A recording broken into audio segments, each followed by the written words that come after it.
আজ কিছু নেতা আপনার কলেজ আমরা লইয়া আইছি, আমরা হাইকোর্টে কেস করছি,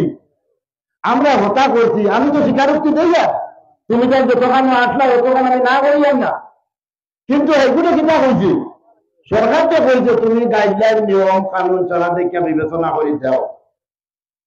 এই যখন 1 মাস 1.5 মাস গেছে শিক্ষামন্ত্রীর চিঠি আইছে, আমার ডিসি হাইলাকান্দির ডিসি আদিল খান চিঠি আবার বাদেও ডিসি কইছেন এমএলএ স্যার আমরা মিটিং করিয়া কলেজের জমিন কমপক্ষে 30 বিঘা আর উর্ধে 60 বিঘা দিলে কলেজটা ওই জায়গা তৈব। এই কথার অর্থ আছে এই এসডিএলএসির মিটিং খারাপ হয় তাহলে ভাই তৃণমূলে নেই আরো বহুত নেতা আছে, এই কমিটির মেম্বার খারাপ, আপনারা ভোট দিয়া যারা এমএলএ বানাইছেন 3 MLA member, DC chairman, circle officer member, ADC member, আমরা বইয়া মিটিং করিয়া প্রপোজাল যেগুলো গভর্নমেন্টে পাঠাই ওগুলো অ্যাপ্রুভাল হইয়া আয়, তখন এনে গভর্নমেন্টের মাঠ নাই। গভর্নমেন্টে বলছে খাটনি বেড়া তো খাটনি বেড়ার এমএলএ সুদাম না নিজাম, খাটনি বেড়ার এমএলএ আমারে বানাইছো, আমি ডিজিরে কইছি যে আপনি খাটনি বেড়া সার্কেল ডে সিটিজেন নানা সার্কেল ডে সিটিজেন তারা রিপোর্ট দিব কোন জায়গার জায়গা অ্যাভেলেবল আছে। খাটনি সার্কেল সিটি আইছে, পাটোয়ারি জাতীয় রেকর্ডটা নিয়ে উঠতে গোদাবরী টিলার মাঠ আইছে।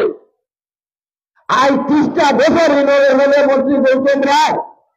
20 বছর ক্যাবিনেট মন্ত্রী, 10 বছর এমএলএ, কিন্তু ও বন্দাবন্দির হয়ে মানুষে জানছেন 100 বিঘা জমিন খাস সরকারের বন্দাবন্দির টিলা আছে।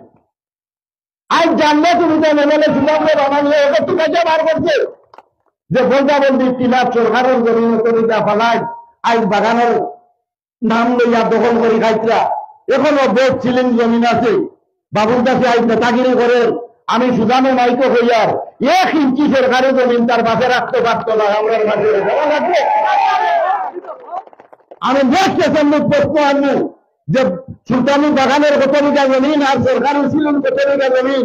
সব জমি আমার মানুষের দখল করবা। আমি আজকে সবাদ কইয়ার যারা জমি নাই ও আমার প্রবেশন দেওয়ার বাদে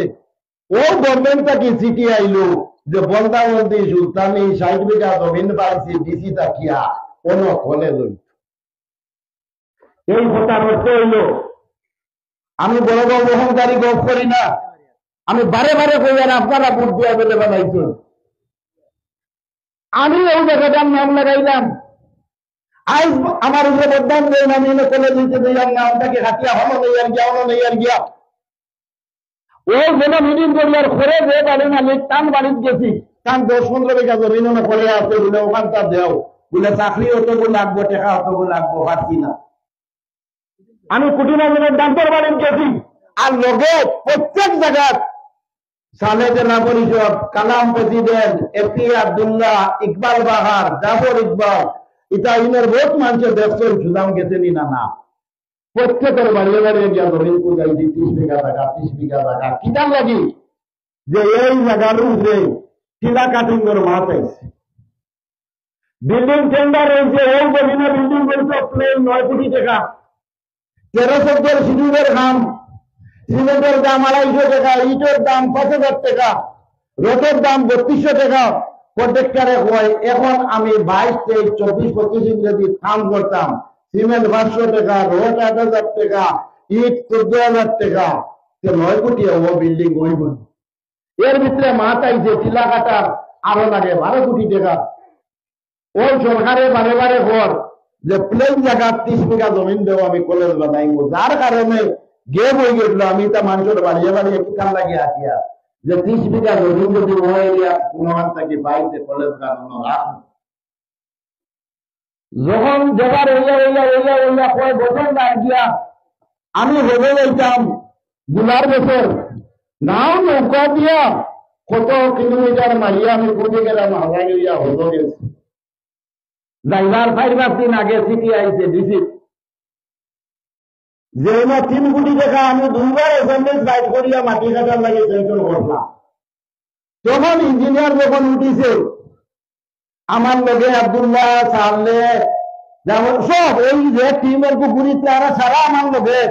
এই কলেজ সম্বন্ধে দৌড় টিলা থাকিলে আমি তারা হই কিন্তু কলেজ কিলা হইব টিলা কিলা কাটা হইব কারণ টিলা কাটার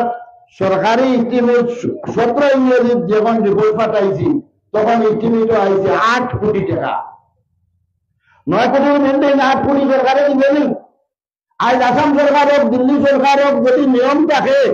যে জমিন লইয়া সরকারে কোনটা করতো যে 1 কোটির জমিন 30 লাখে বাড়ি লইব 3 কোটি দিয়া কিতা করতো কিন্তু এলা কোনো নিয়ম নাই যে জায়গা লইয়া সরকারে কোনটা করতো সরকারি জমিনও করতো বা পাবলিক কেউ দান করতো 3 কোটির টেন্ডারে গিয়া দিলে 2 কোটি 60 লাখ বাবুল দাস পাগল হয়ে গেল মাটি কাম করতো হে দিলে টেন্ডার বাদল বালন নামে আর কুদ্দুসে দিয়ে আমি টেন্ডার দেওয়াইলাম কুদ্দুস 9 কোটির বিল্ডিং এর ঠিকাদার টেন্ডার ওয়ার্কার হাজার লাখ মাটি জুড়ি এখন জায়গা বদলে অন্য আইছে হে হইল বিল্ডিং এর ঠিকাদার কমন কথা এই সমাজ বুঝবাইবা যে কন্ট্রাক্টরে বিল্ডিং করতো আর আরোগ্যে বাবুল দাসে মাটি কাম করতো 8 কোটিতে আমি 3 কোটির বানাইছি যে সরকারে ওই টাকা দিত না কোনো মতে মাটি কাটি আমি বিল্ডিং কাম বই নাই আর পরবর্তীতে আগে দিলে তা বিল্ডিং আইব সরকারে মাটি কাটার টাকা আলাদা দিব ওই পলিসির উপরে আমি গেলাম বাদলওয়ালার বড় গিয়া কইলাম বাদল দা তোমার বাবুল দাসে টেন্ডার দেওয়াইছে মাটি কাম করতো বিল্ডিং এর কাম করতো কুদ্দুসে হে মাটির টাকা কাটিয়া